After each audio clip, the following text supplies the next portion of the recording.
Hey there, Viola people. We are on to number 19 called Rolling Along, the last one on page 8. You might know the words to Rolling Along. You might also know the words to this under another name of Mary Had a Little Lamb. And I think that's how most people know this tune. The new thing that you need to consider here is at the end of the line of music, there's only a single bar line.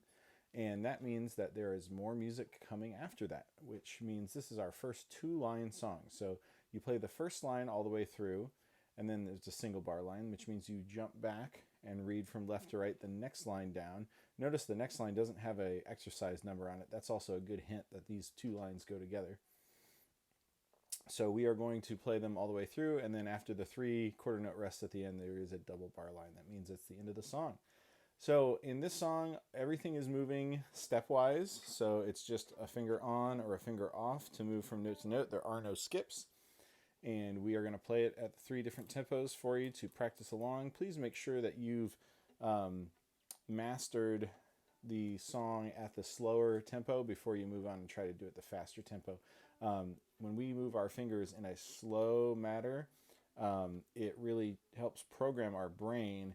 And then once that muscle memory is there, it's a lot easier to speed it up than to try and struggle at the fast tempo. So do it slow first, master it, move up to the next tempo, and you'll get it.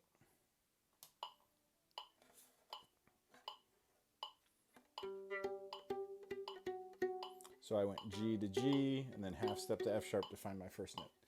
Here we go. 2, ready, and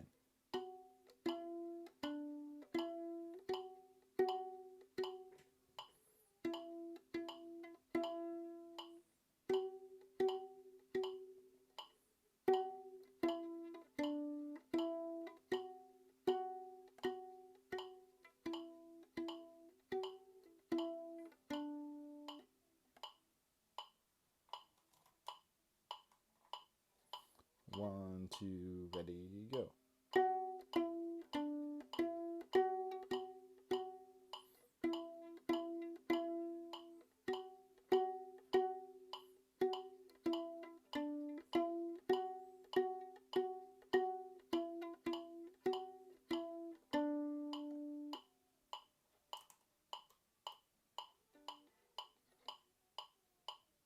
1, 2, fast tempo, go.